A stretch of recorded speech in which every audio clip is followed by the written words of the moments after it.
Mr. Tooth Decay here. You know, making cavities used to be easy, but it's getting harder now. And mostly because of... Crest!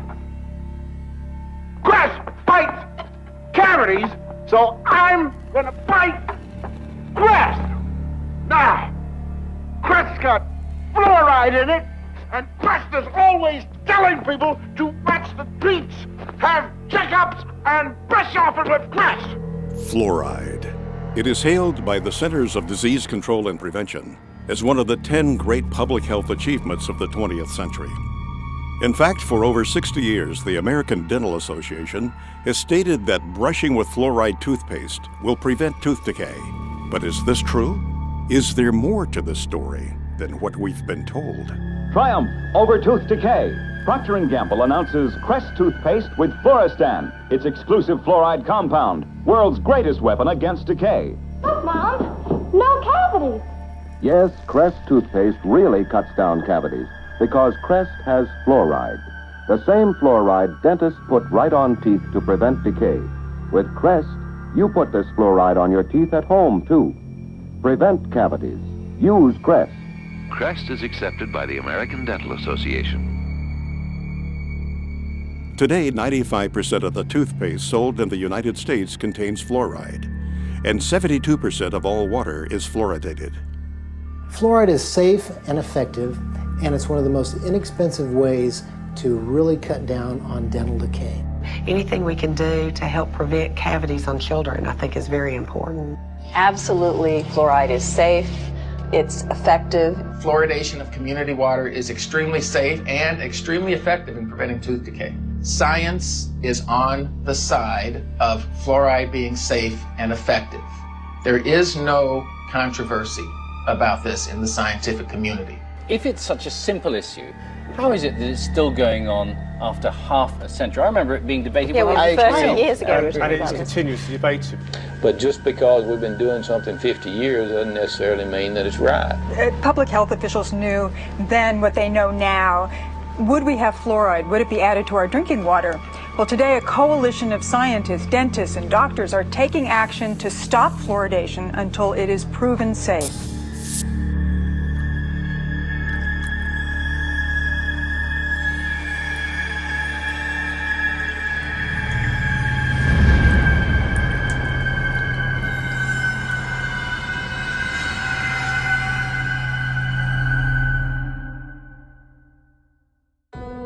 The first widespread commercial use of fluoride was for the eradication of vermin. Since the 1800s, sodium fluoride has been a key ingredient in rat poison and insecticides.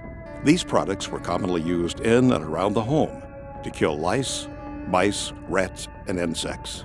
Fluoride proved to be not only a good way to kill rodents, but also an effective way to kill a man. As the use of fluoride became more popular, reports began flooding in of people dying from ingesting this toxic substance. Headlines screamed, "Roach poisoned in pancakes kills 11 men. Rancher takes dose of poison by mistake." Article after article, all having the same tragic endings, proving that sodium fluoride can and does indeed cause death. In fact, during the last part of the 19th century, the Industrial Revolution was taking hold of the modern world. An unfortunate byproduct of this technological revolution was that it created the most toxic pollutants known to man. And the most hazardous and destructive of them all was fluoride. In his award-winning book, The Fluoride Deception, investigative journalist Christopher Bryson examines fluoride's disturbing history. Bryson notes that in its early days, fluoride was a widely known and well-documented killer. Documentation from early lawsuits against fluoride manufacturers clearly shows that fluoride was a hazard, not only to humans, but to the environment as well, with damages reaching into the tens of millions of dollars. By 1930, the aluminum industry was the largest and most influential fluoride polluter. Industrial giants such as Alcoa knew they had to do something. Vegetation and livestock near Alcoa plants were being decimated as toxic fluoride fumes lingered, rendering nearby cattle lame and crippled, even causing death. One newspaper article from that time proclaimed, "During the past year, we had 51 head of cattle die. We had laboratory tests made, and these tests show excessive amounts of fluorine in the liver and kidneys. Also, some of our young cows had lost their teeth. Our saddle horses were so crippled from fluorine poisoning, they had to be shot. The serious nature of fluoride toxicity was beginning to be realized. As a result, fluoride's threat to corporate America was laid out in an exhaustive review conducted by the U.S. Department of Agriculture. Toxicologist Floyd Dietz warned of new medical information exposing fluoride's harmful effects. Danish scientist Kaj Roholm singled out the aluminum industry, specifically Alcoa, as the source of much of the fluoride poisoning. Fluoride was causing irreparable damage, and the word was getting out. Alcoa knew they had to act fast. Their high-powered attorneys sprung into action, quickly buying up farms and paying out settlements. Ironically enough, during that time, the U.S. Public Health Service was under the jurisdiction of the United States Treasury Secretary, Andrew W. Mellon. Mellon was the founder and major stockholder of Alcoa. He was also the founder of the Mellon Institute, an industry-funded research institute that was notorious for giving corporations such as Alcoa the scientific data they needed to defend themselves against lawsuits. The Mellon Institute published questionable and self-serving evidence that supported the effectiveness of fluoride in fighting tooth decay. In doing so, the Mellon Institute rats had put a smiling face on what had been a scientifically recognized environmental and workplace poison. It was an aluminum industry-funded scientist, Dr. Gerald Cox, who worked at the Mellon Institute, that first made the proposal to artificially fluoridate public water supplies. Mellon's economic interest in fluoridation was obvious. Fluoridation provided the chemical industry an opportunity to void liability of their poisonous fluoride waste by means of promoting it as a health benefit. The official human experiments began in Grand Rapids, Michigan on January 25, 1945. 107 barrels of sodium fluoride were delivered to Grand Rapids, where city technicians began tipping them into the city's water supply. They were the first to publicly fluoridate their water. It was to serve as the test city, and its tooth decay rates were to be compared with those of non-fluoridated Muskegon. The study only lasted 5 years. There are no permanent teeth in a child born at the beginning of the study. It was an unblinded study. They did no measure of safety, and they claimed that there was a tremendous benefit to the permanent teeth. Well, there weren't any permanent teeth in the children that were born at the beginning of the study, and soon thereafter they fluoridated Muskegon, the control city. It's a phony baloney study used to demonstrate the benefits, where there are none. Unfortunately, fluoride's ugly side has almost entirely escaped the public view. As Bryson points out, historians have failed to record that fluoride pollution was in fact the biggest legal worry of the industries that were involved in developing the atomic bomb program. As some may remember, the Manhattan Project was a secret program which brought the atomic bomb into existence. But what most people are totally unaware of is the fact that fluoride was an essential element in the production of the atom bomb. There was a guy named Harold Hodge that was the chief toxicologist for the Manhattan Project, and basically, in order to create the nuclear weapons, they needed massive amounts of fluoride. He was hired as a toxicologist or part of the team to determine, is there going to be any toxic effects of fluoride in this project? Really what they were worried about is they were worried about lawsuits. They knew that there was negative effects of fluoride. They had to basically invent this whole scheme so they could use the high levels of fluoride in the Manhattan Project to create atomic and nuclear weapons. For more than 70 years, the Public Health Service has assured society that fluoridation is safe and effective. These assurances have largely rested on the results of the 1945 Newburgh-Kingston fluoride caries trial. This study compared the safety of fluoride in drinking water for 2 New York cities, one fluoridated, the other not fluoridated. The impetus for the first fluoridated city, Grand Rapids, was born from this study. However, recently declassified documents show that this study was a complete fabrication. A trail of declassified Manhattan Project papers unearthed by investigative journalist Christopher Bryson showed that the toxicology department at the University of Rochester, which was under the direction of Harold Hodge, secretly monitored the Newburgh experiment to, quote, supply evidence useful in the litigation arising from an alleged loss of a fruit crop. In fact, these once restricted documents reveal that as far back as 1944, the Manhattan Project was spending money on toxicology studies on fluoride. Why? Because fluoride was the key ingredient used in the process of enriching uranium. Enriched uranium was the linchpin of the U.S. military's fledgling nuclear weapons program. Fluoride became a national security issue. The declassified documents suggest that Newberg was simply another human experiment, one used to justify the interests and advancement of the nuclear industrial state. The final report of Newberg concluded that small concentrations of fluoride were safe. Yet documents reveal that the top fluoride scientist in the U.S., Dr. H. Trindley Dean, known as the father of fluoridation, secretly opposed the experiment, fearing that fluoride's toxicity would be revealed. Until now, Dean's dissent on Newberg has never been made public. There's irrefutable evidence that the U.S. military, the Manhattan Project, the makers of the atomic bomb, concealed evidence of fluoride's harm to their workers, to the community, and to the American public. One study was published in the Journal of the American Dental Association in 1948 by Dale. In these files, Manhattan Project Captain Peter Dale at the University of Rochester reported preliminary results of dental investigations among laboratory fluoride workers at Columbia University. He concluded that fluoride did not prevent cavities in the 95 laboratory workers examined. Quote, "Their teeth seemed to be deteriorating rapidly, and their gums bled more freely. In fact, most of the hydrofluoric acid workers examined had few or no teeth left. They were in large part toothless or nearly toothless. This information, however, was left out of the published version.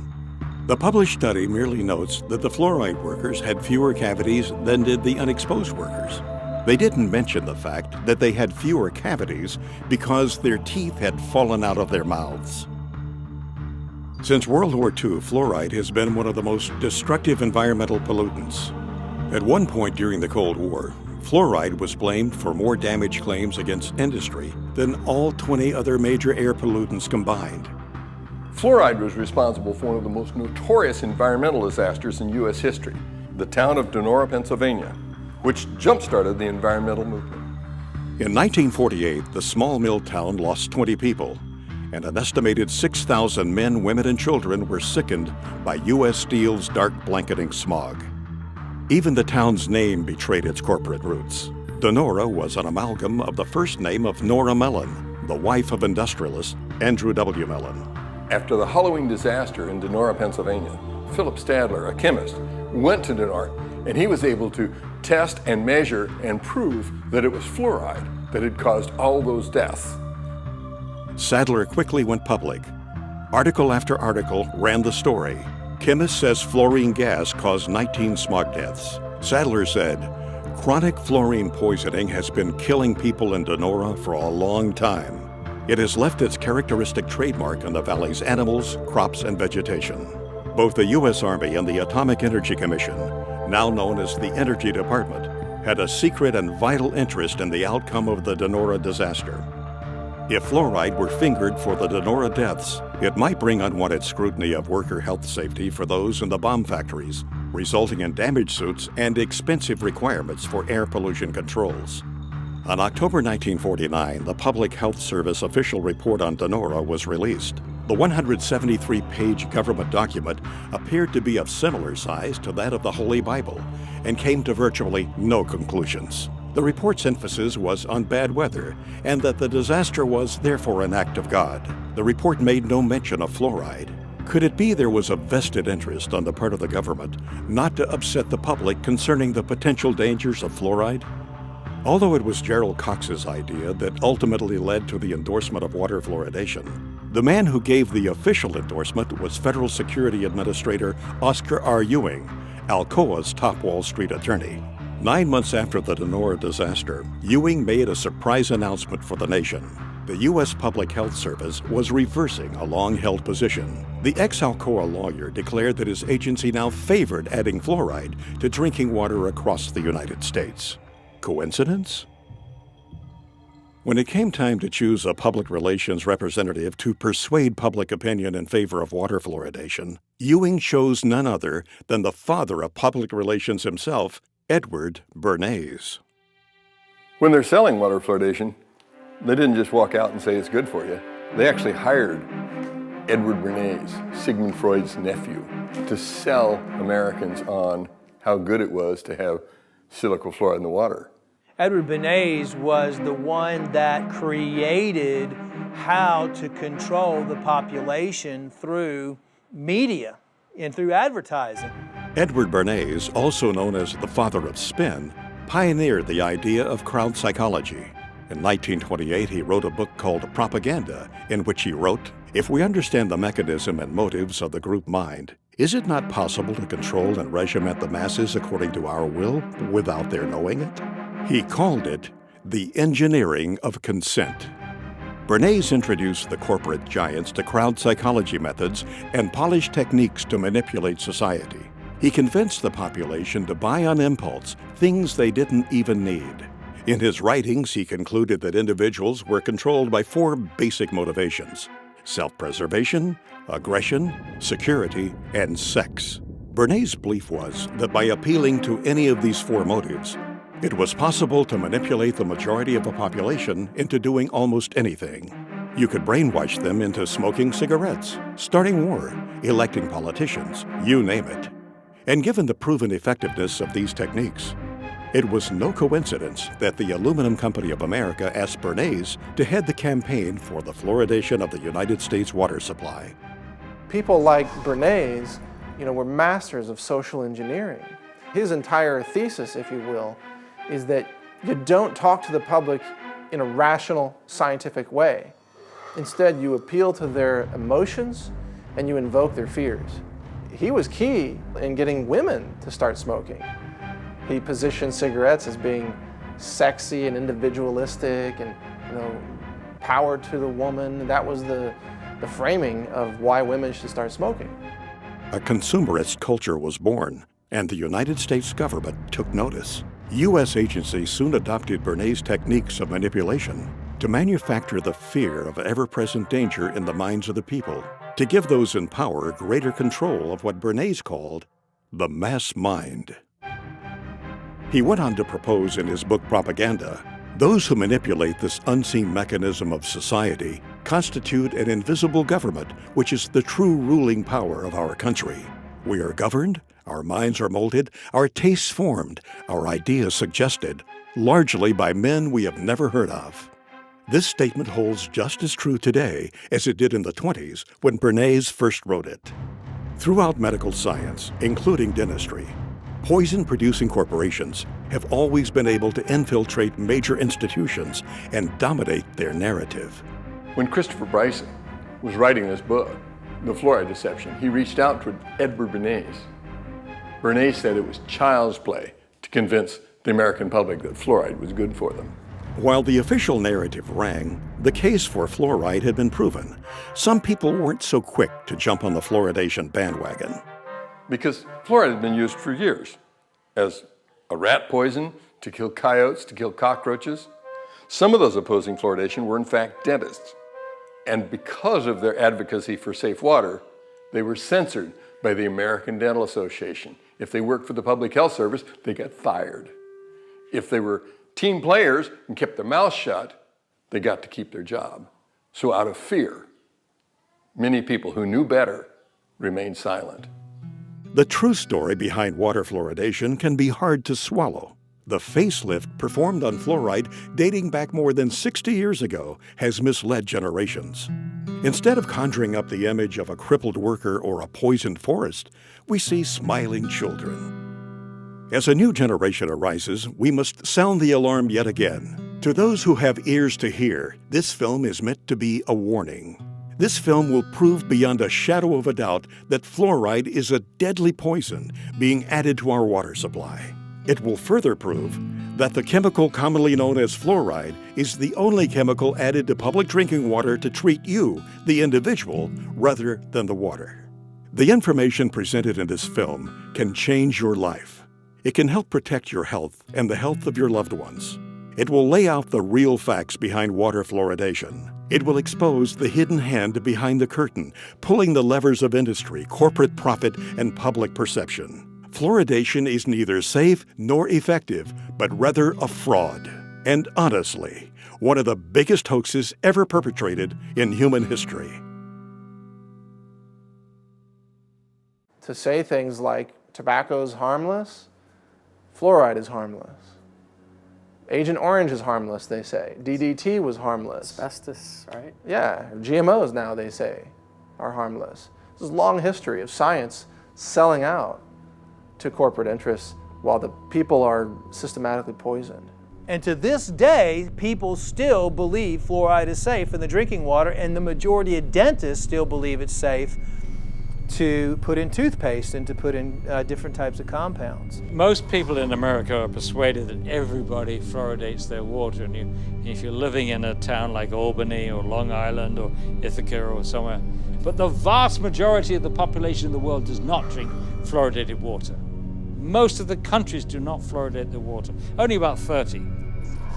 The countries now that have banned the use of fluoride, China, Austria, Belgium, Finland, Germany, Denmark, Norway, Sweden, the Netherlands, Hungary, and Japan. All these countries have said that fluoride, number one, is ineffective and toxic and should not be used. We are still using it. There's something wrong here.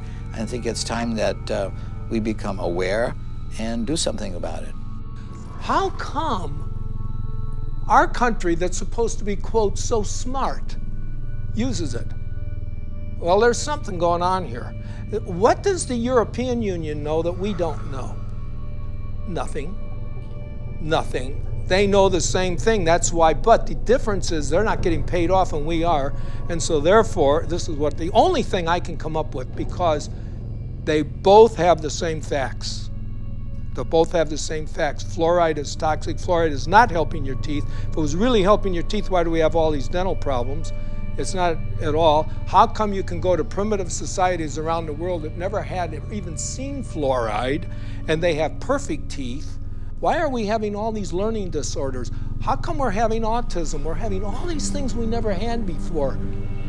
Well, why don't we ask that question and answer it honestly? Answer it honestly.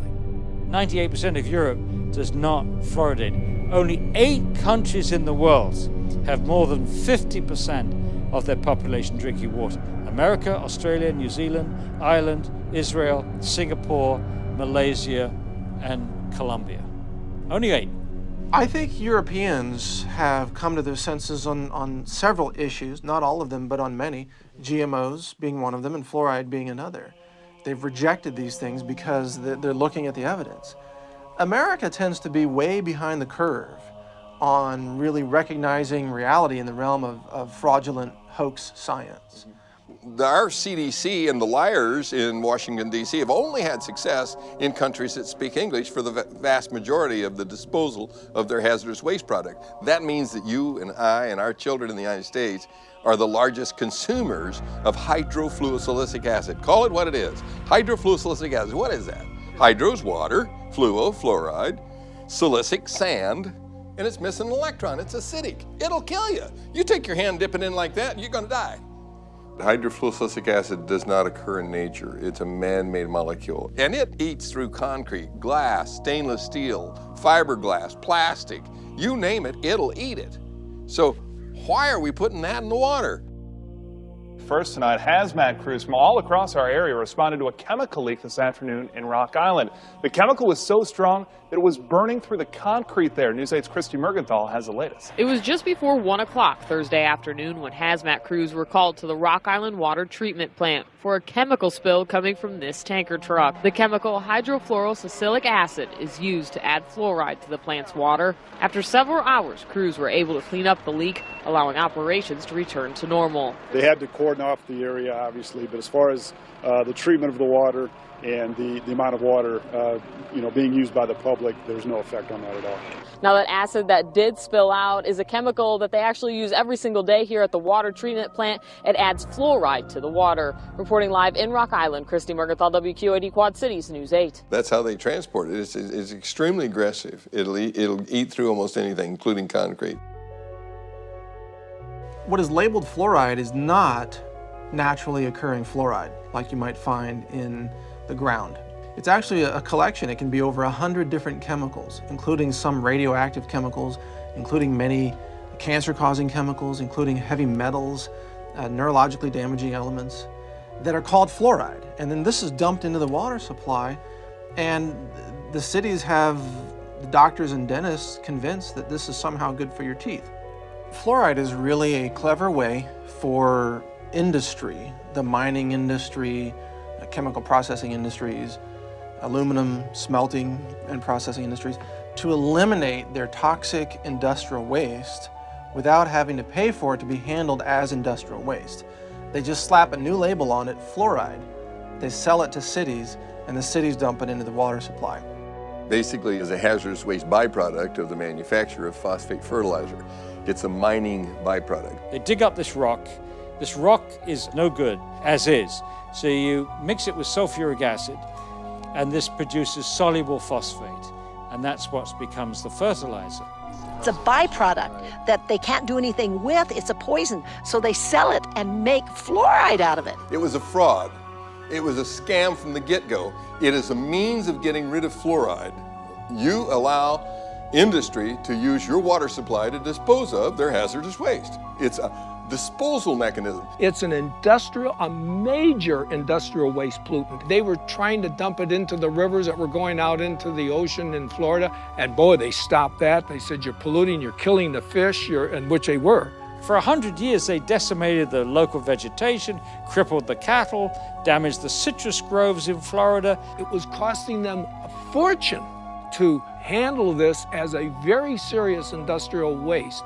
And so they're helping Cargill get rid of their hazardous waste problems. Cargill is the largest privately owned corporation in the world. They were also the largest producer of hydrofluorosilicic acid.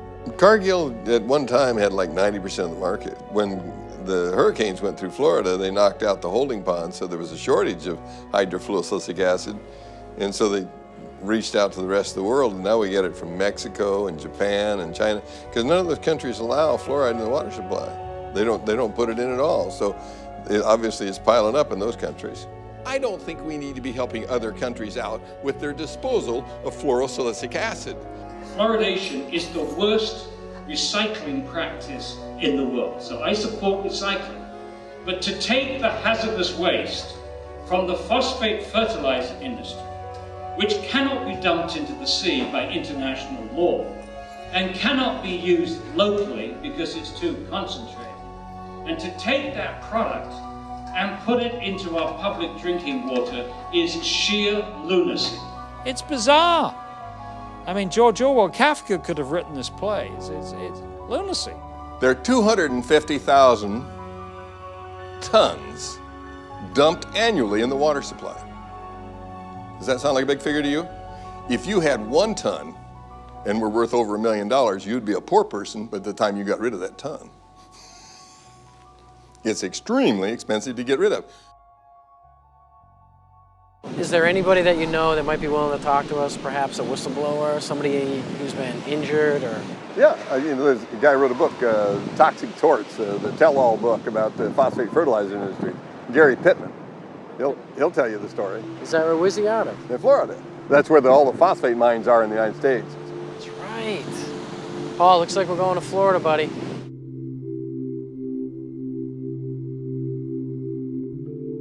When I first started working at the Occidental Chemical Corporation's chemical plants in the early 1970s, there was no safety program in place. The only equipment you had to wear was a hard hat and safety glasses. And we didn't wear the safety glasses half the time because it wasn't enforced. The environment was very dirty. The air was filled with dust and toxic fumes. We worked 8, 12 hours a day, sometimes longer, sometimes double shifts in those conditions. When you're 18, you think you're invincible. Had a physical by their doctor, and he actually put on my application a perfect health specimen.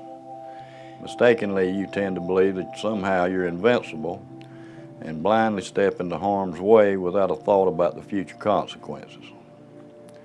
I started working there when I was 18. I was in excellent health. I quickly rose to a supervisory position and was making about $50,000 a year. However, my success came at a high price, my health and well-being. My first and last job was working for Occidental Chemical Company in the phosphoric acid plants in Hamilton County, Florida. So Gary, what made you write this book?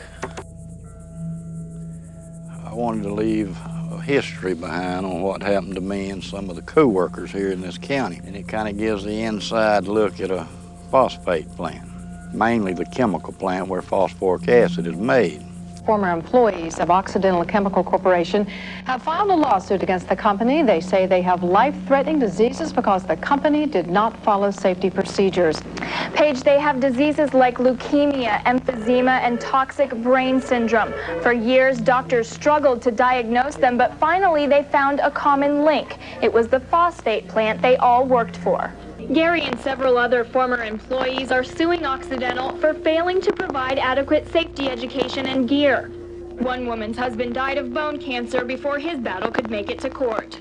They messed up my life. They messed up everybody's life, and they're continuing to mess up other people's lives.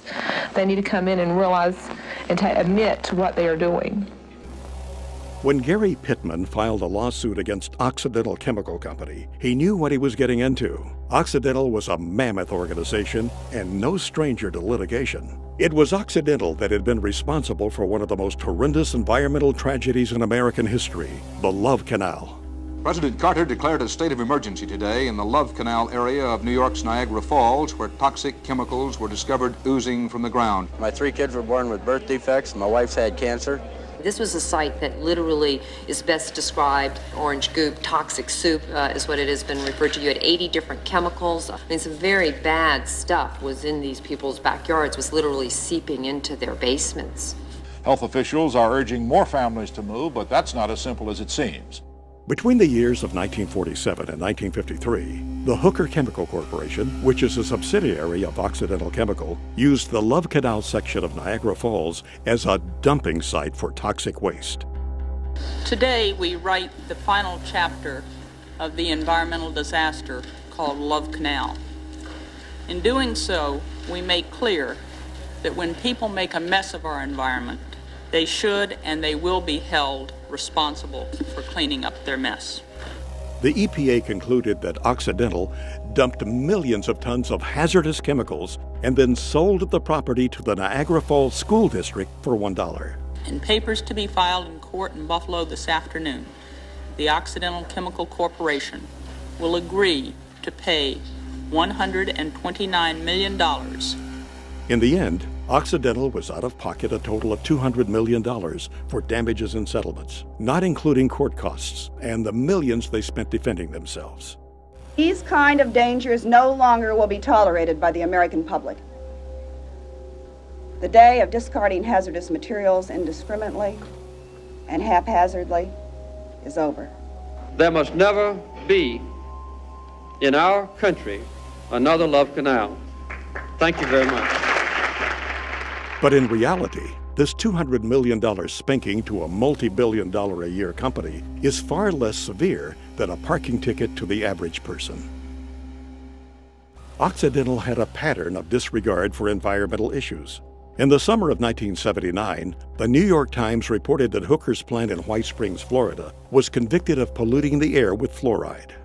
Even more damning were the copies of corporate memorandums passed among Hooker executives in which it was revealed that Hooker's top echelon knew and approved of the pollution violations. Finally, Hooker Company officials admitted to accidentally poisoning local water supplies not only at the New York location, but at their Michigan and California plants. The White Springs plant that Gary Pittman worked for not only was polluting the air with fluoride, but had also dumped tons of waste on their own property. In a leaked interoffice memo obtained by an insider at Occidental's White Springs plant, reveals 25 different waste disposal sites buried on the property. This highly classified document lists the hazardous, carcinogenic, highly fluoridated toxins that are all buried in the site and are still there today. Gary Pittman knew that he was about to embark into a David versus Goliath scenario. Occidental was not to be trusted. They had been known to buy and intimidate officials. They provided financial support to the campaigns of certain political candidates and owned judges. Gary had only 12 lawyers against Occidental's prestigious law firm, Holland & Knight, which at the time consisted of 540 of the nation's top lawyers. However, to his benefit, Gary had the documents to prove his case. He also had a stellar record within the company and was known as a company man. He was a loyal and hardworking employee. The last thing he had ever imagined doing was to sue the very company that had provided him such a good life. In spite of this, Gary felt as though he had no choice. He was sick and couldn't work. So Gary named a price that could make him go away, and Occidental accepted. In the end, Gary settled out of court with Occidental, but his health problems still linger.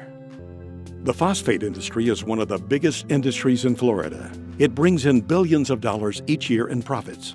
Television ads and billboards often portray strip mining as a wholesome industry that creates jobs and feeds the world. However, a closer look reveals the extreme toxicity to our environment and health. Paul, I think what you need to do is get some aerial shots of that plant.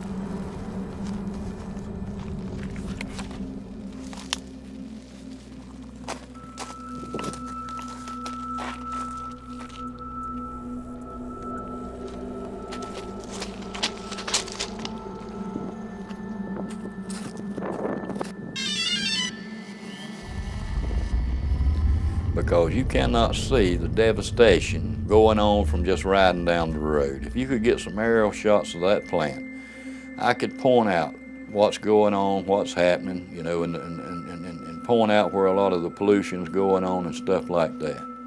What people don't realize is this is where hydrofluorosilicic acid starts, because you have to mine the rock, you have to make the phosphoric acid, and hydrofluorosilicic acid is made from the fumes off the phosphoric acid. Then it's put into the city's drinking water. I worked out there my whole life, basically, and I never seen that good of shots. You don't see this on Google Earth. I mean, you just see an overview and you get the idea that those are there, but... Yeah, what you see here is, you know, the common person never sees this. They don't really want you to see it either, because then you would know how much devastation, you know, there is at these plants. And you know what's so good about it is the general public's gonna get to see this in this new film, and they can, you know, they can decide, you know. And like I said, that's where your hydrofluorosilicic acid starts. That's the way they mine. It's overburdened. They take the overburden off to get to the ore. Basically, they take a nice forest area, they cut down all the trees, they burn all the stumps, and they take all the topsoil off. The overburden is topsoil, subsoil, clays, until they get to the ore. This right here is just, they've already dug it all out. Yeah, they've mined this, and as you can see the forest in the background, and you can see the huge chunk of land that they have mined. The phosphate lobby is very, very powerful. You know, it's a sad situation. It's devastating to the earth.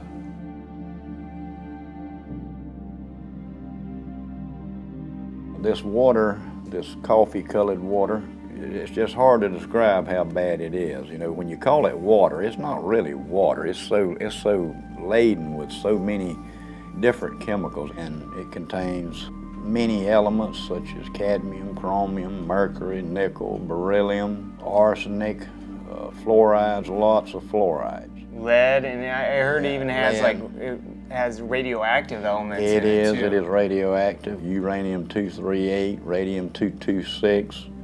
It also has traces of polonium-210. Very contaminated stuff. A lot of people don't realize that this is some of the worst contamination at a phosphoric acid chemical plant. Where this was all located was wetlands. If you have a wetland, you'll have a heck of a time trying to get a permit to go into a wetland, you know, to do anything. You know, if you want to dig a pond or whatever, they're not going to give you a permit.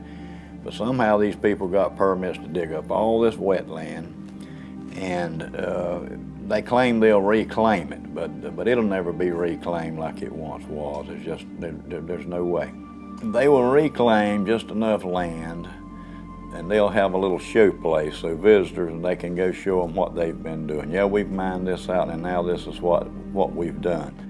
And you know, for what they've destroyed out there, you know, what a 10 or 15 or 20 acre plot they've reclaimed. Nah, they're not going to reclaim it. What they'll eventually do, and this is just my prediction, is they'll change the name of this place and they'll form a corporation, and they'll call it something like White Springs Phosphate. And then when they finish mining out the rock, they'll bankrupt.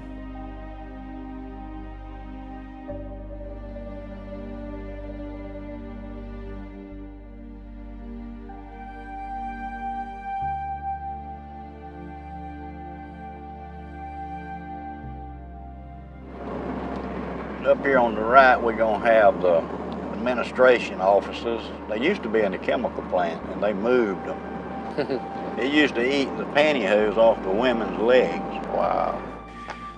It says, "To whom it may concern, I worked at the above-named company, Occidental Chemical Company, White Springs, Florida, in 1968 and part of 1969. Our accounting department was located in the admin building, which at that time was located at the chemical plant. Many mornings when we employees would get out of our vehicles, women, our pantyhose would dissolve off of our legs. It was explained to us that it was a chemical fallout, not to worry. Our boss would see that each of us girls would get $1 to get us another pair of pantyhose. The chemicals also would eat small pit holes in the paint on our vehicles. Years later, they moved the admin building away from the chemical plant to out by the main road. And there's several more names here of other girls that could testify to this. So there's three things you can see from the space station, and that's the Great Pyramids of Egypt, the phosphogypsum stacks of Florida, and the Great Wall of China. And that's how large they are. They have them in South Florida and Central Florida that are 400 acres big. It's a huge operation. They dig cubic tons of rock a day. What is with the water up there? The pond water is water they use for the process, and it's recycled. The water's used over and over, and it gets stronger and stronger and more contaminated. How do they contain it? Just by building a dam like that? A dam around it, and that's what I was fixing to tell you. There's no liner under that stack. It's right on top of the ground, and it is leaching. Sure it is. Into the groundwater. Yeah, I read somewhere about a sinkhole that took place. The reason the sinkhole developed is because the acidic water eating away the limestone. And once the limestone gives way, you're in the groundwater. Wow. Because in Florida, when you drill a well, you have to go through the limestone to get to the action. Sure. When that 84 million gallons fell through in there, it contaminated all this water around. It had to have. Like I said, you know, it's just a matter of time before, you know, you have a sinkhole like that. It's just a weak point. Wherever there's a weak point in a cavity in the limestone is where the bottom falls. Eventually going to happen. Yeah, in all of them. In all of them. It's just a massive, massive operation. Yes, it is, and if you'll see, there's sections in this phosphogypsum stack. Mm-hmm. When the sinkhole caved in one of these, it was one of these sections. It wasn't all of it. Only that one section was 87 million gallons. Whoa. So you could multiply that times 4. You know, that's just a lot of toxic waste to be going into the aquifer. In addition to this recycled toxic water up there in those ponds, those ponds you call them, in addition to that, they're taking fresh water too, right? Of course, they use a lot of fresh water because, see, this is the main thing that they don't want you to know. is what they call the water balance. It just makes them nervous if you start talking about the water balance. What do they add back when they need water if it's leaching? Right. It's going away. So they have to add some fresh water to keep the process going. Right. The phosphate industry uses more fresh water than any other industry in the state of Florida.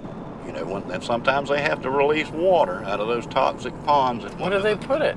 They put it in the creeks and it runs into the Suwannee River. Now what they do to it is lime it to bring the pH up so it don't kill the fish immediately.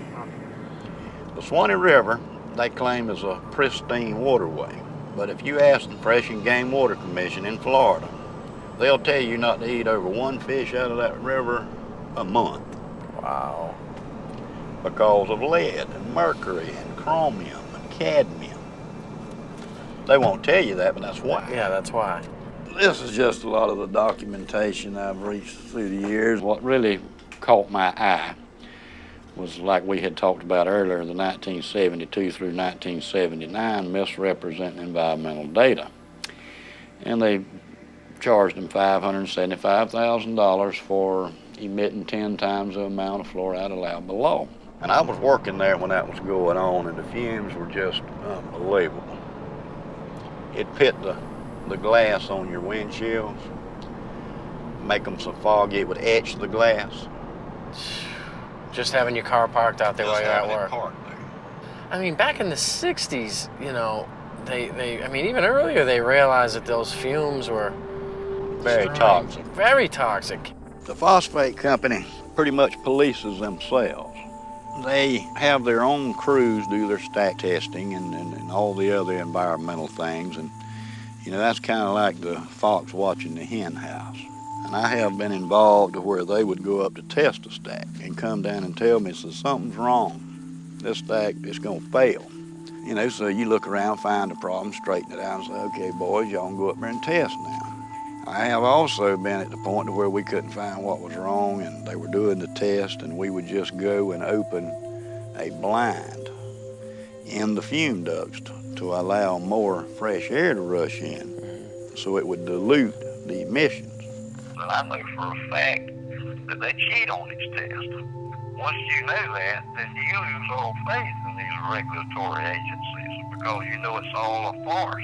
In this past, I'd say 6 months, there's been 4 people that I know of that I grew up with. They were younger than me. They were 52, all of them died. I do honestly believe it has something to do with the phosphate chemical plants out there. I would imagine you've seen some injured employees. I've seen people burned. I've seen people blown up. I saw a man killed, and he was going to weld on a rotary drum filter. And somebody had washed it with a solution of sulfuric acid and pond water. Found out later the guy had struck an arc to weld on that thing, and it exploded. And it killed him, messed up his friend, too, that was helping. But that's a very hazardous work environment. When you digest phosphate rock with sulfuric acid, that's what you're going to give off, hydrogen fluoride and silicon tetrafluoride. Now, even at that strength, it'll eat up concrete, asphalt, stainless steel, even the fume ducts after a while, which is made out of fiberglass. Very corrosive, the most corrosive acid known to man. Used to etch glass, it's used for a lot of things. One of the things it's used for is to fluoridate drinking water. Who in the world would want to drink water with this stuff in it? The city of Dallas, Texas, like many cities across the nation, spends millions of dollars on contracts with companies like Cargill, Mosaic, and Penco to fluoridate the region's water supply. On Mosaic's website, the product listed for use in water fluoridation is actually called hydrofluorosilicic acid. The Occupational Safety and Health Administration, otherwise known as OSHA, is a U.S. agency that requires companies to produce a material safety data sheet, or an MSDS, for every chemical product in the market. The MSDS that Mosaic produces for their fluoride product will make your hair stand on end. Right here I have the Mosaic material safety data sheet on their hydrofluorosilicic acid product. A material safety data sheet is a very important document to disclose safety and health issues about possible exposure to this chemical. The MSDS sheet is supposed to inform you about what is this chemical, what's in it. So what we find in the case of the Mosaic, their hydrofluorosilicic acid, is that it is not a pharmaceutical grade product. It is an industrial grade chemical. And under Section 2, hazard identification, it identifies a health hazard as being corrosive to the skin, the eyes, and the mucous membranes. If you come in contact with it through the skin or inhalation or ingestion, such as swallowing it, it may cause severe irritation and burns.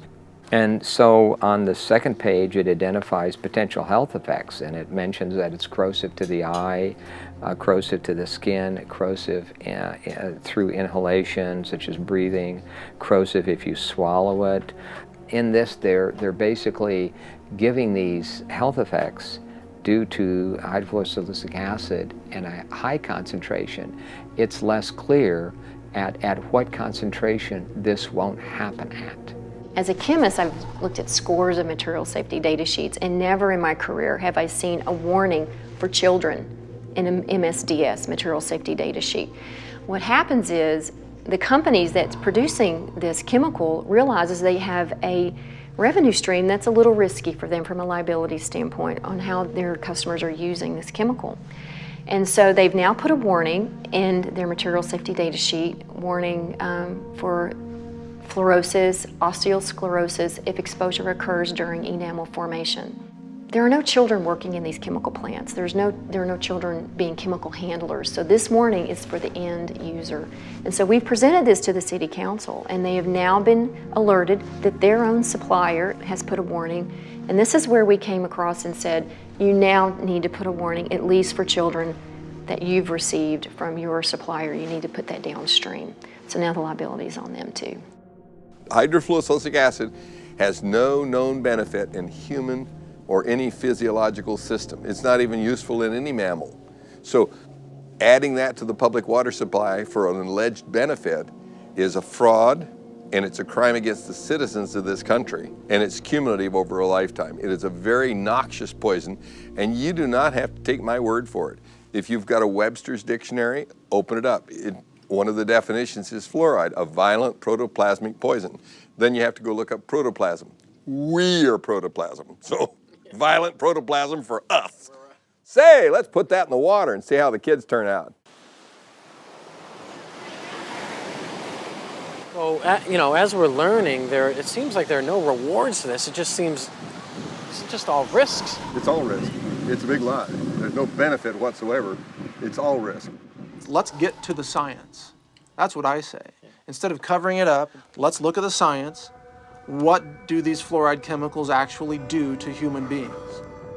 There's all kinds of research out there showing it really disturbs the functioning of the body in a number of ways. Inactivates 62 enzymes, increases the aging process, increases the incidence of cancers and tumors up to 17%, disrupts the immune system, causes genetic damage, interrupts RNA and DNA, repair enzymes activity, increases arthritis, and is a system poison. These are all validated by scientific data.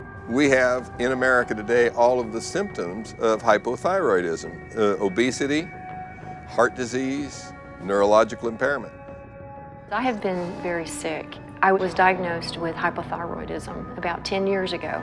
There was no family history in my background that explained why I had this thyroid illness. What were some of your side effects? Feeling very cold, hair loss, concentration issues.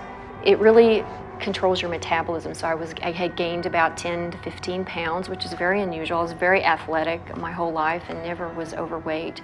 So I gained weight. I was sleeping a lot. Again, your metabolism is tuned down. Doing the research, fluoride is an irritant to your thyroid. Your thyroid wants iodine. And if it doesn't get iodine at the concentrations that it needs, then it gets whatever is closest that you're providing in the environment. If you look at the periodic table, you see that fluoride, chlorine, bromine, and iodine are all in the same column. That means they have very similar electronic structure and reactivity. So that's why your thyroid will uptake fluoride and chlorine when you're not giving it enough iodine. It's a gradual accumulation of the fluorides and the other things you're exposed to out there that just gradually wears on you through the years. And that's one reason it's hard to pinpoint a health problem. Because, you know, you work out there 6, 7, 8, 10 years before you start noticing things, and then it's almost too late then because it's already done the damage. But I've been real weak and just lethargic. Yeah. So when the blood work come back, the guy asked me, he said, "What have you been doing?" I said, "Nothing. The last few days I've been laying on the couch at home, you know, I ain't felt well." He said, "You sure you hadn't fell off of a building or something?" He said, "Look," he said, "you have a muscle destructive process going on." That was exactly what he told me. And I said, what does that mean? And he said, "You got a muscle destructive process going on, and there's nothing I can do to help you." One of the key questions is, if you run the world and you don't want competition, how do you shut down people's consciousness? How do you do that? Well, you put poisons effectively into the water supply that compromise these gateways of consciousness. And fluoride is one of the most powerful poisons that is routinely used for this purpose. The pineal gland is actually kind of located in the center of the brain, and it secretes two hormones, DMT and melatonin. Melatonin actually regulates your sleep cycles, and it's kind of like a feel-good hormone, which also helps regulate your puberty, and it helps regulate all your hormone structures inside your system. The pineal gland to me is so important because it's been regarded as like the third eye, and even in Egyptian times they call it the eye of Horus. They call it the pineal gland because it kind of resembles a pine cone. And if you look at the staff that the Pope has, it has a pine cone on it. And if you look at statues throughout the Vatican and throughout history, you'll see the shape of a pine cone, and you'll see symbols showing the importance of the pineal gland. Now, the pineal gland is also regarded in some religions as the seat of the soul, or it's your gateway or your connection to God. If you know that the pineal gland is the consciousness of the human, and that could be your connection with God, why not take it out? And the fastest and easiest way to take out the pineal gland and to calcify the pineal gland would be with fluoride, because fluoride has an affinity for those areas in the body that produce calcium hydroxyapatite. Today in the United States, children are reaching puberty much earlier in age than they did in the past. Some evidence indicates that fluoride, via its effect on the pineal gland, could be a contributing cause to this trend. In 1997, Jennifer Luke published her PhD thesis on fluoride in the pineal gland. In her dissertation, she conducted animal studies and concluded that fluoride exposure has been found to cause early puberty in females. Similar findings have been reported in 2 epidemiological studies of human populations that are drinking fluoridated water. The first study was conducted in 1945 during the Newburgh versus Kingston fluoridation trial. It was discovered that girls in fluoridated Newburgh were reaching menstruation on average 5 months earlier than the girls in unfluoridated Kingston. But the result was not thought to be significant at the time.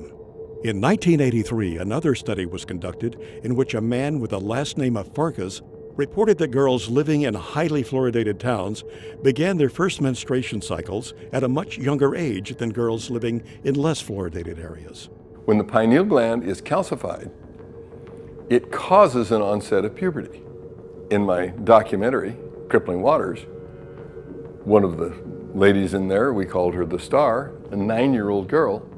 Take a look at her. Does she look 9?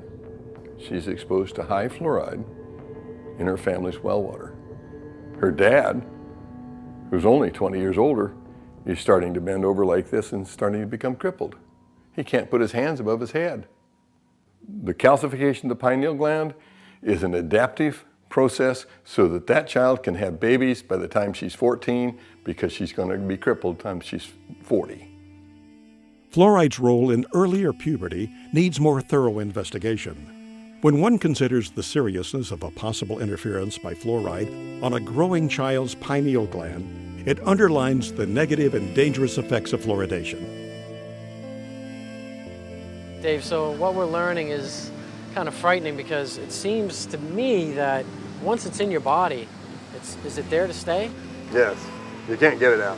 You can cut some of the harm by mitigating the damage and avoid it like the plague, but you really can't get it out because it's stuck in your bones. And that's why you have all the skeletal symptoms, you know, the joint pain, the arthritis, and all that stuff. The first signs that fluoride has poisoned your bones is pains in the joints, stiffness in the joints, pains in the bones. Well, you go to the doctor with pain in a joint, he says, oh, you got arthritis. Well, arthritis, joint, ritis, pain, oh, okay, joint pain. So we got somebody speaking to us in Latin, oh, you got joint pain, super duper. We have millions of people with arthritis in the United States and in fluoridated countries, 1 in 3 adults. Nobody has ever looked to see if some of those arthritis cases may have been caused or exacerbated by fluoride. Just not looking. Are bones with more fluoride stronger or less strong? And the answer is less strong. And they got studies where they tried to give them a dose of fluoride, sodium fluoride, to cause an increase in bone mass. It did, but it weakened the bone itself. So those are case-controlled studies. That's the gold standard in medicine. So we have case-controlled studies showing that if you give people fluoride, it accumulates in their bones and it causes the bones to become white, opaque, increases the bone density, decreases the bone tensile strength. And they actually took bone that was removed from people for the purpose of replacing a joint or a hip, put it in a little device here where you put a weight on there and snap it, and they showed that the more fluoride in the bone, the quicker it snaps. Have you ever wondered, how come everybody has hip replacements, knee replacements? I mean, you can go on and on. I can think back when I was a kid, that didn't happen. You didn't see all these crippled people. I mean, you saw a few, but it wasn't common. I mean, how does it end up in our bones? Is it that where our body just finds? It's calcium-rich tissue, so your body parks it there because it's got to dispose of it some way, otherwise it would kill you. So it parks at the bone, and then it kills your bones. What it does once it fills up with fluoride, that you get little spikes on the outside of the bone. If you take a hand and take a bone and run your hand up and down a normal bone, it's slick, and that's because muscles move around on the bones when you're running or jogging or lifting weights and all that stuff. Your muscles are moving around on your bone, and it's slick, so it doesn't hurt. Well, if you make that bone the texture of sandpaper, then when the muscle moves around, the fascia tears, and it hurts to move. And so fluoride accumulates in calcium-rich tissues, which are bone, ligaments, cartilage, joints, and teeth. So you have to look at this as if you have a lifetime body burden, and the less you're exposed to, the longer you can go before you develop symptoms. The first most irrefutable symptom of fluoride exposure is pain. And that's what we saw. My wife and I filmed a documentary in China. And pain was the hugely significant symptom that they all had. They couldn't even work. And you know, in China, if you don't work, you starve to death. Have you ever heard of dental fluorosis? No. No. It comes when somebody's overexposed to fluoride. Awesome. That's a picture of very mild dental fluorosis. And so is that. You know, that young girl came to see me to get that fixed because she doesn't think that's beautiful. She thinks that looks bad when she smiles. And I think everybody else agrees with her. They say 41% of American teenagers have this condition. So this is the white spot. So it's been there. It's a little scary, you know, knowing that many people, we don't even know, you know, what's in our water. Fluorosis can become more severe than a simple white spot. In severe cases, it can deform a patient's teeth. When you see spots on the teeth like this, that means you gave the child enough of a poison that the cells that were making that organ didn't make it right. They made it wrong. When I was a child, I was overexposed to fluoride. There are streaks of that in my teeth. So you learned that early on then? I knew, yes, those teeth are very brittle, so I have cavities more frequently in those teeth than other ones that don't have the evidence of the fluorosis. Maybe you've seen it. It's white, chalky spots on your teeth. and I was told that those are calcium buildups. From the fluoride. Okay. I don't think I had really, really strong teeth to start with, but I did have some teeth that they just broke. The last time this happened, I was eating a baked potato, and it broke 2 out. Baked potato. A baked potato, and it broke 2 out. Did you notice anybody else in the plant losing teeth? Yeah. We talk about it a lot at the plant.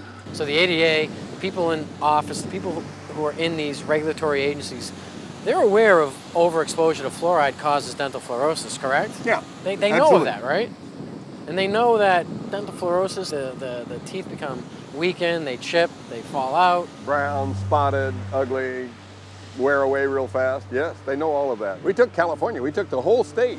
There's no difference in dental care costs for welfare from one end of the state to the other, regardless of the amount of fluoride in the water, whether it's 0.1, 0.2, 0.3, no difference. So if there was a tremendous benefit, you ought to be able to see that, and it doesn't show up at all in the computer data. So that's why they won't debate you. And although fluoride can help with your teeth, if either chemical is consumed in high amounts over a lifetime, it can lead to cancer, skin conditions, bone disease, and other health issues. There is a recent lawsuit in Maryland, it's a federal lawsuit, a woman who believed the medical establishment at the time when her daughter was an infant. She gave her daughter 90% of her diet, intake of water was this fluoridated baby water. And so the daughter grew up with severe fluorosis, and to get that corrected, dental restoration is about $100,000, and they can't bear that burden. So they are suing Nestle and Gerber.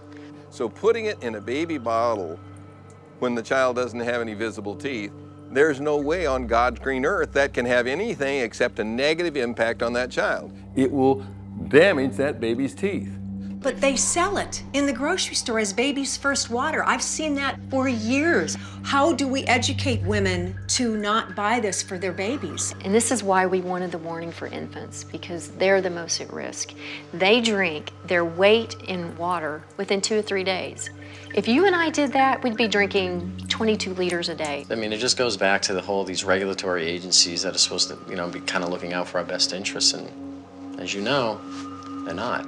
There's no reason for the FDA to allow them to sell this as a food. It's a crime. I hope they're punished someday. I say they have a duty to warn. They have a duty to warn you. Not one manufacturer of formula says, by the way, don't use the tap water. Women, Infant, and Children, WIC program. We contacted them. They refused to tell mothers not to use the tap water. And you know what she said? It would damage the fluoridation program. Fluoride is safe and effective, and it's one of the most inexpensive ways to really cut down on dental decay. Fluoride is safe and effective. Fluoride is safe. Fluoride is safe and effective. Well, there's a study from 20 years ago showing infant mortality was higher in fluoridated communities. Is that why? I don't know. Why didn't they do a follow-up study? I think that would be interesting to know. Children have died, There's been a case of a child who swallowed this. The dentist left the room. The parents didn't know. The kid swallowed it. Had to be rushed to hospital. They couldn't save him. He died. So yeah, it's very toxic substance. There's no question about that. Is that the kind of stuff that a responsible parent would be putting in their child's hand? FDA in 1997 required manufacturers of toothpaste to put this warning label on it. It's the same as you'd have on a loaded .38 caliber pistol. Keep out of reach of children. And only use a little pea-sized amount, which is about the same amount that would be in a bottle of water. And if that amount is swallowed, call the Poison Control Center or seek professional help immediately. So if I drank a bottle of water, should I call the Poison Control Center too? This is just insane. So this is what 2 different organizations say. One says, don't swallow it. Why did they put that on there? They put that on there because there were 10,000 calls a year to the Poison Control Centers from children made ill by swallowed toothpaste. 10,000 calls, and for every call, there's 5 that didn't call. And there are only Poison Control Centers in half the states. So that means 100,000 children are made ill by swallowed toothpaste. It's insane to put a deadly poison in a child's hand and say, go brush and be sure and spit out, Johnny. Fluoride has been a slow process of introduction into the dental profession where it's commonplace for us to consider fluoride as the thing to do to help decay. But we now know, statistics have shown us, that fluoride is not working. It's very toxic to you and can cause everything from cancer to depression. So, yeah, it's a serious issue. You are meant to have the right to informed consent to medication. What we're doing in a fluoridated community is we're doing to everyone what a doctor can do to no one. A doctor says to you, he says, look, this glass of water is going to do wonderful things for you. It's going to cure your ingrowing toenails. It's going to make you less bald. It's going to do X, Y, and Z. Drink it. And you say, no, I don't want to drink it. You must drink it. You've got to drink it. I'm your doctor. I'm telling you, you've got to drink it. If he or she tried to do that to you, he or she could lose their license. You're not. You've got to tell the patient what the drug is good for. You've got to tell them what it's bad for, the side effects. And then they, in theory, make up their minds. This has been ripped away from us. Water fluoridation is the dispensing of a drug. This is not chlorine. This is not any number of the other chemicals that are used to treat the water. Fluoride is being put in specifically to alter you physically, to make a physical change in you. Fluoride is a drug, is a medicine. This is the only thing anywhere in the world that gets added to the municipal drinking waters to actually treat the human. Well, anytime you see the letters FLUO, you're talking fluoride. And so when you start realizing that Prozac is a fluoride product, Zoloft is a fluoride product, virtually all of your psychotropic drugs, almost all of those that are mood elevators. And one of the reasons being is because it has this tremendous capacity to affect serotonin. Serotonin being the chemical that goes from one neuron to the other brain neuron. And so when we looked at the selective serotonin reuptake and when basically an inhibition of the serotonin to be taken up, that's the fluoride that's doing that. Prozac is fluoxetine. It's a fluorinated psychoactive. Matter of fact, almost all your psychoactive drugs are fluorinated drugs. They put it in there both as a carrier and an accelerator of the effect. The actual active ingredient in Prozac is fluoride. Prozac is made almost entirely from fluoride molecules. It is, and like SSRI drugs, are similar molecularly to some of the elements in fluoride. Remember the school shootings in Columbine, Colorado? Yes. They were on SSRI drugs. Those drugs make your mind think that you're not living in the real world, that you're actually just sort of experiencing a false reality. And I think fluoride has much the same effect. There's tons of products that are pharmaceutical products that, in some cases, the fluoride is just being used to what I call potentiate it, to actually make it a stronger one. Fen-Phen, which was the diet drug that was taken off the, well, why did they take it off? Well, fenfluramine, you can hear the fluoride part in there. The fenfluramine was the part that actually made the thickening of the heart valves so that they pulled off. Amazing part about it is Rohypnol, the date rape drug. A lot of people just call it that. The roofie. Okay, yeah, right? Roofie. Yeah, and so what does that roofie do? Basically, it causes an anterograde amnesia. Well, okay, that's a fluoride product, so how does it do that? Well, we probably should have guessed that it would do that already anyway, because if you went in and had surgery, general surgery right now, knock on wood that you don't have to ever do that, but if you were, they would give you 4 molecules of fluorine and 2 of bromine and 1 of chlorine, and that's what knocks you out during that time. So the truth is that when you start looking at all the pharmaceutical uses for it, that it's just amazing all the things that are around us all the time that we didn't recognize or that we didn't see. There is absolutely no drug on the market that's given in a one-dose-fits-all situation. We don't put other things in the water to try to keep everybody's blood pressure down or everybody's stroke risk down. And there's no reason why we should be trying a one-size-fits-all approach for this either. Once you put a medicine in the drinking water, you can't control the dose because you can't control how much water people drink. You can't control who gets it. It goes to everybody. If you ask a pharmacist if there's any drug in his store that was safe enough to give to everyone, young people, old people, sick people, people with poor nutrition, give it to them in any dose, they'd laugh at you. It's ridiculous. There's no way you can give out a medicine without being able to control the dose. And one dose cannot fit all, and you can't give a medicine to everybody. You are forcing it on people who don't want it. There are people in this audience who've spent far more time researching this issue, including David, myself, and many other people in this audience, and they've stated categorically to the mayor, to the city councillors, we do not want you to force this medicine on us.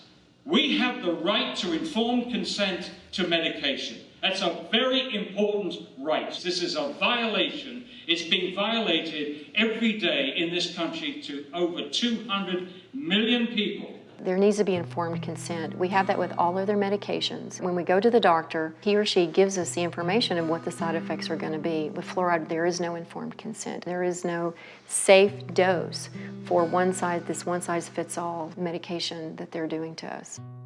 Now, all of those issues are important, but the one that really concerns me is the impact of fluoride on the brain. A study panel for the EPA listed fluoride as amongst 109 chemicals for which there was significant evidence of neurological effects. It has definite impact on the neurons, which is the nerve parts of the brain. You don't just grow those back. It's not like, well, I cut myself, so now I'm renewing my cell. It doesn't happen to the neurons. There are so many ways that fluoride could be damaging the brain. We know this from animal studies. Dr. Phyllis Moulinex exposed rats to fluoride to work out its effects on the human brain and the central nervous system. What we did was we exposed them, let them drink the fluoride in the water for 6 to 20 weeks. The pattern that we saw, it typically is what we see with other neurotoxic agents that are well known to cause a hypoactivity or a memory problem or an IQ problem. When I first presented the results of these studies, one of the individuals sitting and listening to the results, he says, "Do you have any idea what you're saying?" And he says, "You're telling us that we're reducing the IQ of children." Look, the first opponents of fluoridation in this country in the 1950s were biochemists. These biochemists had used fluoride in their experiments to poison enzymes. And they, including Dr. James Sumner, who won the Nobel Prize for enzyme chemistry at Cornell, and he said, fluoride poisons enzymes. You don't want to put this substance into the body. Poisoning enzymes is what makes people sick. Poisoning enzymes is what kills people. It's highly likely that you're going to get subtle effects on the brain that the parent is not going to notice. No wonder that our children can't read and write. It's no wonder because we're damaging their brains with a stupid preventive dentistry program that doesn't even work. We have behavioral studies, and we have 24 IQ studies, 24 studies which now show an association between fairly modest exposure to fluoride and lowered IQ. They've actually got it down to a 1 milligram dose of fluoride causes a 0.59 loss in IQ points. The average IQ is 100. So if you're 95, you're in the back of the class napping because you can't understand what the person in the front is saying. And you're going to get a nice job pushing the broom around. So what if you got twice that dose? Okay, you're down to 90. So what they showed in studies in other countries is that you lose all your genius out of your society. You've damaged the intellect. But new research from China supports Dr. Moulinex's conclusion that fluoride affects mental development and IQ levels. I've heard a great deal about a chemical that can be used on the teeth to help prevent decay. Is that a good thing to use? It certainly is. We use a fluoride solution, and we have evidence that for some people... 50 years ago, American government scientists had clinical evidence that fluoride affected the central nervous system. But all this was kept secret. Chemical? You're going to put some chemical in my mouth? All mention of the effects of fluoride on the central nervous system was stopped. In my view, fluoride is where lead was in the early 70s. That argument lasted about 10 years, and it was finally proven that, yes, low levels of lead, lower than caused visible symptoms, was in fact damaging a child's mental development. I think the same thing's we're going to find with fluoride. As someone who has gotten off of fluoride, I can tell that my thought processes and my concentration is higher. And so when you damage the IQ of the children, you lose your place in the country as a leader, and we have. And that's because of the damage that our government has allowed to happen to the intelligence of our children. If there wasn't research out there that's shown conclusively that it affects the brain and the neurons, that it affects the immune system, that it affects the bones, and it is incorporated into your body, fluoride bonding is strong. You get something fluoride bonded, it's not easy to get it off. Well, what's going on? Fluoride is now in thousands, and I really mean thousands of products where it has worked its way in, and I don't understand why. I had a good friend of mine come up to me one day when I still lived in the Valley. He says, Karen, he says, look, there's fluoride in Cocoa Pops, and there's fluoride in Fruit Loops, and there's, I'm going, what?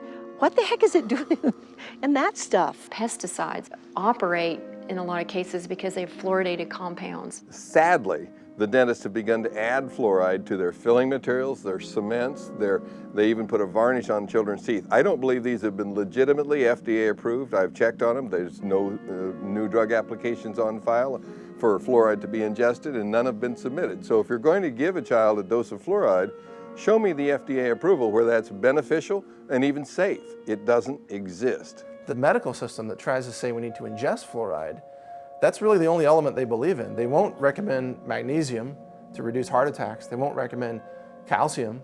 They won't recommend zinc for immune boosting function. They only believe in one element, and it's fluorine. You know, how come they don't look at the other elements that are needed? See, that's why it's very selective. It's a dogma. There is no, selenium waste product that they have to get rid of. That's why you don't hear about the benefits of selenium from industry. Right. But selenium is an anti-cancer element, and most people are deficient in it. Chromium, trace element for blood sugar regulation. Most people are deficient in it. Why don't doctors and scientists say, let's put chromium in the water? Because they're not trying to get rid of it as a toxic waste. That's why. If you look at the table of elements, you got to consider the whole thing. It's not scientific to say, well, let's just put this one element in the water. Well, what about all these others? Water fluoridation is a hoax. It's not scientific. It's not good medicine. It's not public health policy. It's a desperate attempt by certain industries to eliminate a toxic poison by feeding it to the people and calling it public health when it's clearly waste disposal. It comes down to this? Yeah, the government's paying 35 dentists at the Center for Disease Control to go out and promote the addition of silicone fluoride to the public drinking water. So it's making a lot of people who can't do dentistry money. Where money and power are is a magnet to criminals. And so Washington, D.C. becomes a vortex of evil. And I'll tell you, when you're controlled by a few people, which is the government, who controls the government? Money. Big money. And if they're about money, then we have a conflict of interest. We want our children to grow up healthy and strong, and they want to make profits. There are solutions out there. There are answers to this. There's ways to get around and possibly clean up your system. What can we do? The best thing you can do is look at what the body's made of, which is water. Every living substance is composed of water. People ask me, what's the easiest, simplest way to start regaining my health? I say, change the water. When you start flooding your body with water, if you have no access to anything else, no supplements, and eating clean foods, which would mean raw, organic fruits and vegetables, and if you have access to superfoods, which would be like chlorella, spirulina, blue-green algae, stuff like that, I still think that distilled water is the best. I recommend adding organic apple cider vinegar to their distilled water because what it does is it brings it back to life. When you distilled water, you lose all the minerals in it. It's a clean water, but it's not an active live water. So what I do and what I recommend, you can get a distiller for $300 or $400 and run your tap water right through the distillation unit and fill up your 5-gallon water containers. And then every time that you fill it up, put a little cap full of organic apple cider vinegar in there, the raw kind, and then you're getting vital nutrients, live enzymes, probiotics, and it's just one of the cheapest, most effective ways to regain your health or to just, give you a lot of good, active, live nutrients, and it brings the water back to life. But the big problem is you can get the best water in the world to drink and cook with, but what are you going to do about your shower? In fact, I would even say don't shower in tap water. That's so toxic that, look, where I live now, I'm drinking and showering in either rainwater or well water. If we have the ability financially to purchase these filters and these purification systems, it is the most important investment you could make for your family. You really need to invest in yourself, in your food, in what you're drinking, and more than you are your clothes or your electronics or your car. It is the priority. When you accumulate all these chemicals in your body, you have to do something to get rid of it. The antidote to fluoride poisoning is calcium, magnesium, vitamin C, selenium, and iodine. And you can get rid of it with perspiration, which is saunas. You can get rid of it by drinking more water and having it go out in your urine. The right diet can bind to those elements and help clear them out. I'm not drinking any more water with fluoride. I'm not eating foods with fluoride. I'm not cooking my pasta rice soups with that fluoridated water. So I completely took it out of my diet. Considering the fact that fluoride toxicity has become a huge problem, kind of teamed up with Alex Jones and his staff over there, and I was asked, what can we do? There's no product on the market that targets specifically fluoride detoxification or fluoride cleansing. So I was asked to put something together that would do that. It's really a combination of 6 of the most potent compounds we could find working together in unison to help you eliminate or detoxify fluoride from your system on a regular basis. This product is something that people can take on a daily basis or take on a weekly basis or take to help their body naturally eliminate fluoride from their system. There are 2 strategies for really getting fluoride out of the water supply. One is that you can have the citizens, protest, go to the city council meetings, rise up against the chemical tyrants, and demand clean water. Just demand clean water, that's it. And if more people would do something like this, instead of just turning a blind eye, that's what's wrong with our country. People see wrongdoing, but they just pass it by, let somebody else take care of it. So I imagine you're kind of going to be the Lone Ranger standing up and saying, I don't want my water medicated anymore. We should be calling our congressmen and trying to say, hey, What are you doing out there? What are you doing around the well? That's our water. I should have to choose if I want fluoride in my water. Why am I demanded that I have to have fluoride in my water? If enough people will contact their legislators, contact them either through phone calls, through snail mail. I mean, if they get enough of that on a particular issue, by golly, they do set up and take notice. Go there and bitch, because that's your public servant, okay? Last time I checked, they work for you. You got to get a lot of people angry enough that they'll go out and stand in the rain and tell the city council that they're not going to get reelected if they don't do what we tell them. They're not going to keep their seat if they continue to poison our water. If you follow the democratic process, then this issue has already been solved. Unite and let's make it happen, because I was thinking about it today, and I'll just wrap with this, but I was thinking about it today because I knew you were coming over, and I just sat there and I literally just prayed to God. I said, God, I don't know there's got to be a way. Open up a way that we can help this nation and the world get its health back. And let health be the #1 priority, and profits that's next. Not profits over health. And let's let people get the truth. This is all about us taking our world back. It's the time to scream louder, to be bolder, and to show them that we cannot be afraid. It's time that the people stand up, the silent majority, for their health. Get it out of your community, and then you can drink the water at home, you can drink the water in your office, you can drink the water in the restaurants and in friends' houses, and so you don't have to worry anymore. The alleged reason for adding fluoride to the public water supply is to reduce tooth decay. But tooth decay isn't caused by a deficiency of fluoride. It's caused because there's scum on the teeth and bad diet. So the real solution is to take something like a nice toothbrush that was invented by C.C. Bass, cram it in the gums, and knock the scum off. So if you really wanted to reduce tooth decay, you'd make sure that every child had a big handful of toothbrushes and knew how to use them.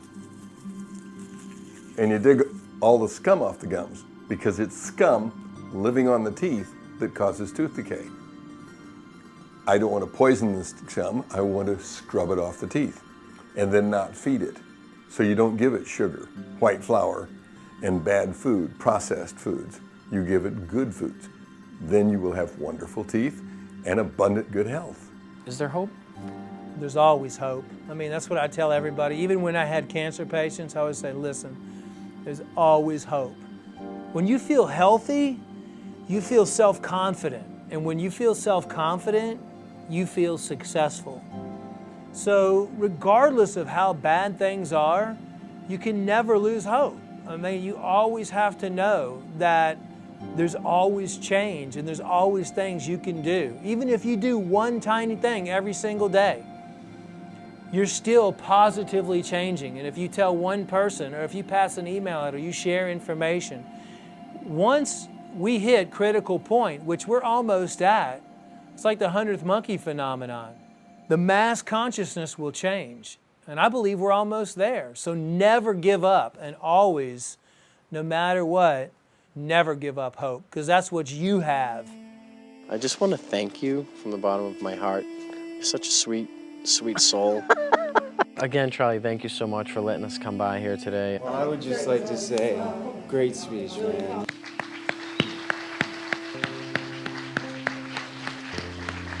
Thank you for all your work you've done over the years, and your discoveries, and your journey, and your just everything. Thank you so much. Appreciate Welcome. it. Thank you. Thank you, Gary. Thanks, Paul.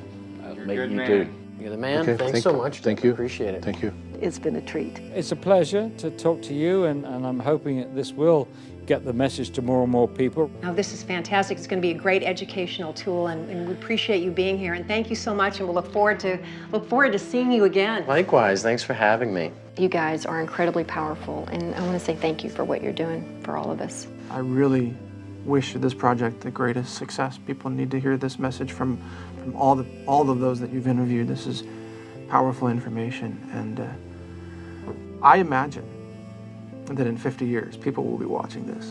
You know, some DVDs will survive. Yeah. Yeah. I just got the chills. And they'll be watching this, and they'll look back and say, there were some filmmakers who did know what they were covering, who weren't willing to just sell out and do some explosions and on-screen sex and this and that. They actually had a message for humanity. That's what you guys are doing.